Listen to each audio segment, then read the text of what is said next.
Hello ఎవరన్, మనకి SSC GD constable యొక్క key వచ్చింది కదా. కీ వచ్చిన తర్వాత చాలా మందికి మనకైతే పోల్ కూడా పెట్టుకోవడం జరిగింది. ఎందుకంటే మీ యొక్క రా స్కోర్ని మనకి కింద కమెంట్ చేయడం వల్ల ఒక పోల్ పెట్టుకుంటాం. ఆ పోల్ ద్వారా ఏంటంటే మనకి ఒక అనాలిసిస్ వస్తుంది అని చెప్పేసి. సో ఈరోజు ఈ పోల్ని ఒకటి అనాలిసిస్ చేసుకుందాం. దాంతోపాటు ఇంకా వేరియస్ మనకి ఈ షిఫ్ట్ వైజ్ ఉన్న రా స్కోర్ కొన్ని చూసేసి సో అలా చేసుకొని గత సంవత్సరం యొక్క కట్ ఆఫ్ ఏ విధంగా ఉంది, సో దాంతో కంపేర్ చేసుకుంటే అక్యురేట్గా ఉంటుందా ఉండదా అని చెప్పేసి అది కూడా ఒకసారి ఎక్స్ప్లెయిన్ చేసుకుందాం. ఫైనల్గా ఏంటంటే మనకి రన్నింగ్కి ఎంత స్కోర్ వచ్చిన వాళ్ళు రన్నింగ్ ప్రాక్టీస్ చేయొచ్చు అని చెప్పేసి అయితే ఈ వీడియోలో తెలుసుకుందాం. ఫస్ట్ మీరు పెట్టినటువంటి పోల్ చూద్దాం. ఏంది ఎస్ఎస్సి జీడీ 2025 యొక్క ఆన్సర్కి అంటే రా స్కోర్ని పోల్ చేయండి అని చెప్పేసి చెప్పినాను. దాంతోపాటు ఇందులో ఎవరిదన్నా స్కోర్ లేదు అని చెప్పినా కానీ తక్కువ స్కోర్ వచ్చినా కానీ కింద కమెంట్ చేయండి అని చెప్తే సో దాంట్లో ఒకసారి చూద్దాం. 95 to 110 ప్లస్ వచ్చేసి మనకి 13%, అంటే అరౌండ్ మనకి 3200 మెంబర్స్ అయితే పోల్ చేసిరు. నేను ఏం చేసినట్టే ఒక 3000 మెంబర్స్ అయినా పోల్ చేయాలని చెప్పేసి వెయిట్ చేసినాను. సో అరౌండ్ ఒక 3000 పైన అయితే పోల్ చేసిరు. సో మనము దీన్ని మాత్రం ఒకసారి అనాలిసిస్ చేసుకుందాం. అంటే ఇంకా టోటల్గా ఇంకా నెంబర్ ఆఫ్ మెంబర్స్ చాలా మంది ఉన్నారు. సో మనకి దీని ఇంకా అప్డేట్ అయ్యకుండా వెళ్తుంది. సో దాని తర్వాత మళ్ళీ ఒకసారి అనాలిసిస్ చేసుకుందాం. సో ఇప్పటి వరకు అయితే ఒకసారి చూసుకుందాం. 95 to 110 ప్లస్ అంటే 100 ప్లస్ అనేటువంటి చాలా తక్కువ మంది ఉన్నారు. ఆ తర్వాత మనకి 85 to 95 కూడా తక్కువనే ఉన్నారు. ఇక ఉన్నదంటే 75 to 85, దాంతోపాటు ఇంకా చాలా అంటే 60 నుంచి 75 చాలా అంటే చాలా మంది ఉండడం జరిగింది. చాలా మంది కింద కమెంట్ చేసిన ఆ కమెంట్ కావచ్చు, లేదు అంటే ఇన్స్టాగ్రామ్లో కమెంట్ కావచ్చు, మనకి యూట్యూబ్లో కమెంట్స్, ఈ పోల్ ద్వారా చాలా మందికి వచ్చిన స్కోర్ ఎంత అంటే 75 లోపు అయితే చాలా మంది ఉన్నారు. మరి దీన్ని అనాలిసిస్ చేసుకొని మనము ఆ రన్నింగ్ ప్రాక్టీస్ చేసుకోవచ్చు అని చెప్పేసి ఒకసారి తెలుసుకుందాం. దాంతోపాటు మనకి ఇంకోటి కూడా వచ్చింది కదా. సో ఇలా ఈ రా స్కోర్ మొత్తం చూసుకోవచ్చు అని చెప్పేసి, అంటే షిఫ్ట్ వైజ్ ఇప్పుడు ఏ షిఫ్ట్ వాళ్ళు ఆ షిఫ్ట్ వాళ్ళు చూసుకుంటే ఇప్పుడు 79, 80, 81. సో ఇలానే ఉంది, అంటే హైయెస్ట్ స్కోర్. నేను ఆల్రెడీ చెప్పినాను ఈ హైయెస్ట్ స్కోర్ ఏంటిదంటే మనకి ఇప్పుడు A shift, B shift, C shift అని 3 జరిగితే ఈ షిఫ్ట్లో అంటే నామినేషన్ని ఏ విధంగా కన్సిడర్ చేస్తారంటే ఇప్పుడు ఏ షిఫ్ట్లో యొక్క టాప్ మార్క్స్ దానికి కన్సిడర్ చేస్తారు. సో బి షిఫ్ట్లో టాప్ మార్క్స్, సి షిఫ్ట్లో టాప్ మార్క్స్ని కన్సిడర్ చేసి సో దాన్ని కంపేర్ చేస్తారు. సో అది ఎలానో ఒకసారి ఎక్స్ప్లెయిన్ చేస్తాను చూడండి. సో ఇప్పుడు ఇక్కడ చూసుకుంటే ఇప్పుడు 5th రోజు అంటే ఫిబ్రవరి 5th రోజు ఎగ్జామ్ జరిగింది. సో దాంట్లో చూసుకుంటే ఏంది 79 అనేటువంటిది హైయెస్ట్ స్కోర్ వచ్చింది. ఆ తర్వాత ఏంటంటే 80, 81 ఇట్లా వచ్చింది. అంటే తక్కువ వచ్చింది ఏంటి 79. సో కాబట్టి 79 ఆ షిఫ్ట్ వాళ్ళకి నార్మలైజేషన్లో మంచి స్కోర్ యాడ్ అవ్వడానికి ఛాన్స్ ఉంది రిమైనింగ్ తోటి కంపేర్ చేస్తే. ఓకేనా, ఒకవేళ తక్కువ ఉన్నది చూసుకుందాం, ఏదైనా ఇంకో తక్కువ ఉన్నది ఒకసారి చూసుకుందాం. 89, 80. సో 90 అనేటువంటి చాలా తక్కువ స్కోర్ వచ్చింది. సో చూడండి ఇప్పుడు 98. సో ఇలా ఒక షిఫ్ట్లో ఇప్పుడు 99 వచ్చింది అనుకో, సో వాళ్ళకి ఏంటంటే తక్కువ స్కోర్ యాడ్ అవుతాయి, అంటే పేపర్ ఈజీ వచ్చిందన్నమాట.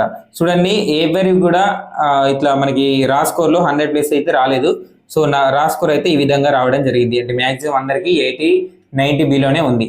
సో దీన్ని బేస్ చేసుకొని మన యొక్క పోల్ని బేస్ చేసుకొని సో చెప్పుకుంటే ఎవరికైతే 70 కానీ 75 ప్లస్ కానీ వచ్చినాయో 100% అయితే రన్నింగ్ ప్రాక్టీస్ చేయండి. ఇక ఎవరికైతే 60 ప్లస్ వచ్చినాయో నన్ను అడిగితే మీరు రన్నింగ్ ప్రాక్టీస్ చేయండి. ఎందుకంటే మనకి నార్మలైజేషన్ స్కోర్ని కలిపి మాత్రమే రిజల్ట్ ఇవ్వడం జరుగుతుంది. ఎవరికి ఎంత స్కోరు యాడ్ అవుతుందో మనమైతే చెప్పలేము. ఎందుకంటే 2023లో ఇద్దరు అభ్యర్థులు నాకు పెట్టిండు ఏంది నార్మలైజేషన్ స్కోర్ పెడితే ఒకరికి +20 యాడ్ అయినాయి, ఒకరికి +12 యాడ్ అయినాయి, ఒకరికి +3 యాడ్ అయినాయి. సో కాబట్టి ఈ 60 వచ్చిన వాళ్ళకు +10 కూడా యాడ్ కావచ్చు, +15 యాడ్ కావచ్చు, +5 కూడా యాడ్ కావచ్చు. సో కాబట్టి ఈ 60 ప్లస్ వచ్చిన వాళ్ళు ఏ కేటగిరీ వాళ్ళు ఒకసారి నేను చెప్తాను చూడండి. 60 ప్లస్ వచ్చి ఈ 60 ప్లస్ వచ్చి ఈడబ్ల్యూఎస్ కావచ్చు, ఎస్సీ కావచ్చు. సో రన్నింగ్ ప్రాక్టీస్ చేసుకోండి. ఇక రిమైనింగ్ వాళ్ళైతే ఎవరికైతే 70, 75 వచ్చినాయో నేను చెప్పేది ఏంటంటే రన్నింగ్ ప్రాక్టీస్ చేసుకోమని మాత్రం నేను చెప్తున్నాను. ఇది మనం పోల్ చేసుకోవచ్చు, లేదంటే ప్రీవియస్ మీరు ప్రీవియస్ అనాలిసిస్ చూసుకోవచ్చు, దీన్ని చూసుకోవచ్చు. ఇక నేనేమంటున్నానంటే ఎవరైతే ఇంకా రిమైనింగ్ కేటగిరీ వాళ్ళు ఉంటారో ఏంటంటే ఈ 5 to ఎస్టీ వాళ్ళు కానీ ఎస్సీ వాళ్ళు కానీ మనకి ఈ 70, 75 కంటే ఒక 5 to 10 మార్క్స్ తక్కువ చేసుకొని మీరు అనాలిసిస్ చేసుకోవచ్చు.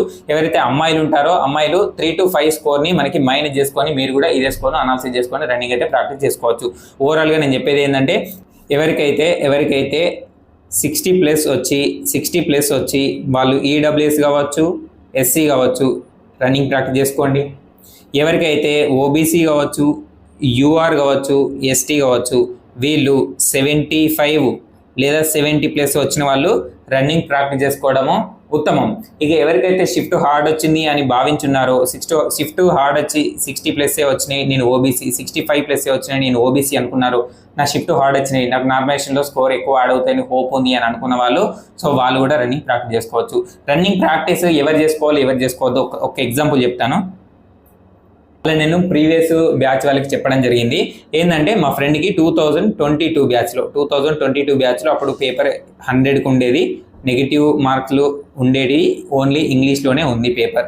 అయితే అప్పుడు ఏంటంటే మా ఫ్రెండ్కి 28 వచ్చినాయి, అప్పుడు 28 వచ్చినాయి ఈడబ్ల్యూఎస్. ఇది అంతకుముందు బ్యాచ్ చెప్పినాను, 2023 బ్యాచ్ చెప్పినాను. సో మళ్ళీ మీకు చెప్తున్నాను, 28 వచ్చినాయి. అతను ఏం చేసిందంటే 28 వచ్చినాయి, షార్ట్ లిస్ట్ కూడా అయిండు. షార్ట్ లిస్ట్ అయినా కానీ వాడు ఏం చేసిందంటే నాకు 28 వచ్చినాయి, నాకు జాబ్ రాదు అని చెప్పేసి లైట్ తీసుకున్నాడు. నాకు జాబ్ రాదు అని చెప్పేసి లైట్ తీసుకొని రన్నింగ్ యావరేజ్గా ప్రాక్టీస్ చేసిండు. నాతో పాటే రన్నింగ్ డేట్ కూడా రావడం జరిగింది. అయితే ఇద్దరం కూడా మేము చంద్రాయనగుట్ట కాదు, ఐ థింక్ హకీంపేట వెళ్ళినాం. హకీంపేట వెళ్ళి రన్నింగ్ ప్రాక్టీస్ చేస్తే వాడికి అదో థాట్ ఉండేనట, నేను ఇంత స్టెప్ తీసుకొని రన్నింగ్ ఎందుకు చేయాలి, నాకు తక్కువనే స్కోర్ వచ్చినాయి, నేను ఎలా క్వాలిఫై గాను, నేను షార్ట్ లిస్ట్ అయినా కానీ నాకు ఫైనల్ మెరిట్ లిస్ట్లో నా పేరు ఉండదు అని చెప్పేసి అనుకున్నాడు. తీరా రిజల్ట్ వచ్చేసరికి ఈడబ్ల్యూఎస్లో క్యాండిడేట్సే లేరు, 0 ఉన్నారు. అంటే వీడికి సిఏఎస్ఎఫ్ వచ్చేది. అప్పుడు వాడు రియలైజ్ అయిపోయాడు, అసలు ఎందుకు నేను రన్నింగ్ ప్రాక్టీస్ చేయలేకపోయినా అని. అందుకే నేను చెప్పేది ఏంటంటే కట్ ఆఫ్ ఎవరు ఎక్స్పెక్ట్ చేయలేరు. ఫస్ట్ గుర్తుపెట్టుకోండి, కట్ ఆఫ్ ఎవరు ఎక్స్పెక్ట్ చేయలేరు, అదొకటి గుర్తుపెట్టుకోండి. నార్మలైజేషన్లో ఎంత మార్క్స్ యాడ్ అవుతుందో కూడా మనం చెప్పలేము, అదొకటి గుర్తుపెట్టుకోండి. సో కాబట్టి ఎవరికైతే మంచి స్కోర్ వచ్చినాయి అని మీకు అనిపిస్తుందో, లేదంటే ఈ పోల్ను బేస్ చేసుకొని మీరే అనాలిసిస్ చేసుకొని రన్నింగ్ అయితే ప్రాక్టీస్ చేసుకోవచ్చు. ఇందాక నేను చెప్పిన స్కోర్ వల్ల అయితే మ్యాక్సిమం రన్నింగ్ ప్రాక్టీస్ చేసుకోండి. ఇక 85 ప్లస్ ఉన్న వాళ్ళు ఇక మీరైతే రన్నింగ్ అయితే 100% ప్రాక్టీస్ చేసుకోండి. ఈ 95 ప్లస్ కానీ 100 ప్లస్ వాళ్ళు కానీ, సో మీరు అసలు చాలా తక్కువ మంది ఉన్నారు 100 ప్లస్ అయితే. ఈసారి పేపర్ ఆల్రెడీ నేను ఎగ్జామ్ అయిపోయిన తర్వాత మనం ఒక అనాలిసిస్ కూడా చేసుకోవడం జరిగింది, పేపర్ ఏ విధంగా వచ్చిందని చెప్పేసి. సో మ్యాక్సిమం షిఫ్ట్ హార్డ్ అని చెప్పేసి చాలా మంది అన్నారని కూడా నేను ఎక్స్ప్లెయిన్ చేయడం జరిగింది. సో కాబట్టి మనకి దాన్ని బేస్ చేసుకోవచ్చు. లేదు అంటే ఈ రన్నింగ్ అంటే ప్రీవియస్ ఇయర్ కట్ ఆఫ్ని బేస్ చేసుకొని మీరైతే ఒకసారి అనాలిసిస్ చేసుకొని అయితే రన్నింగ్ ప్రాక్టీస్ చేసుకోండి. ఇక 85 ప్లస్ 90 ప్లస్ అయితే మీరు 100% చేసుకోండి. ఇక వాళ్ళ గురించి అయితే నేను చెప్పట్లేదు. ఎవరికైతే 70-75 వచ్చి నేను రన్నింగ్ ప్రాక్టీస్ చేసుకోవాలా వద్దా అని చెప్పేసి డౌట్ఫుల్గా ఉన్నారో వాళ్ళైతే 100% చేసుకోండి. ఇక ఎవరైతే 60 ప్లస్ వచ్చేసి ఈడబ్ల్యూఎస్ ఎస్సీ ఉన్నారో మీరు కూడా రన్నింగ్ ప్రాక్టీస్ చేసుకోండి. ఇక నేనైతే నక్సల్ని కన్సిడర్ చేయట్లేదు. నక్సల్ వాళ్ళు మీరు 60 ప్లస్ ఉండి 65 ప్లస్ ఉండి ఓబీసీ అయినా ఎస్సీ అయినా ఎస్టీ అయినా అందరున్నా ఎవరైనా రన్నింగ్ అయితే ప్రాక్టీస్ చేసుకోండి. నక్సల్ వాళ్ళ గురించి అయితే చెప్పట్లేదు, ఎందుకంటే నక్సల్ డిస్ట్రిక్ట్ నుంచి అయితే మనకైతే నక్సల్ లేవు. నక్సల్ డిస్ట్రిక్ట్స్ అయితే తీసేయడం జరిగింది, తక్కువ ఉన్నాయి కాబట్టి వాళ్ళ గురించి అయితే ఫోకస్ చేయట్లేదు. సో ఎవరికైతే ఇప్పుడు 70-75 ప్లస్ ఉన్నాయో వాళ్ళైతే రన్నింగ్ అయితే చేసుకోవడం ఉత్తమం. నువ్వు రన్నింగ్ ప్రాక్టీస్ చేసుకోమన్నావు, నేను రన్నింగ్ ప్రాక్టీస్ చేసుకున్నందుకు నా బాడీ ఇంప్రూవ్మెంట్ అయింది, నా బాడీలో చేంజెస్ వచ్చినాయి, నేను ఒక ఫిట్నెస్ మెయింటైన్ చేసిన అని చెప్పేసి ఫీల్ అయితే ఓకే. అంతేగాని నువ్వు నాకు ఇంత జరిగింది, నువ్వు అలా చెప్పినావు, నేను ఫైనల్ మెరిట్ లిస్ట్లో నా పేరు లేదనుకుంటే అది ఎవరేం చేయలేరు.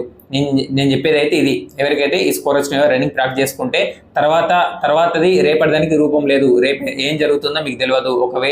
ఒకవేళ అందరికీ సరే నువ్వు రన్నింగ్ ప్రాక్టీస్ చేయట్లేదు, ఒకవేళ ఫైనల్ నీకు షార్ట్ లిస్ట్ అయిన తర్వాత నీ పేరు వచ్చింది, ఓకేనా, పేరు వచ్చింది, లేదు 61కే 60 ప్లస్ వచ్చినోడికే నీకు షార్ట్ లిస్ట్లో పేరు వచ్చింది, పీఈటీ పీఎఫ్టీకి షార్ట్ లిస్ట్ అయిన వాళ్ళు.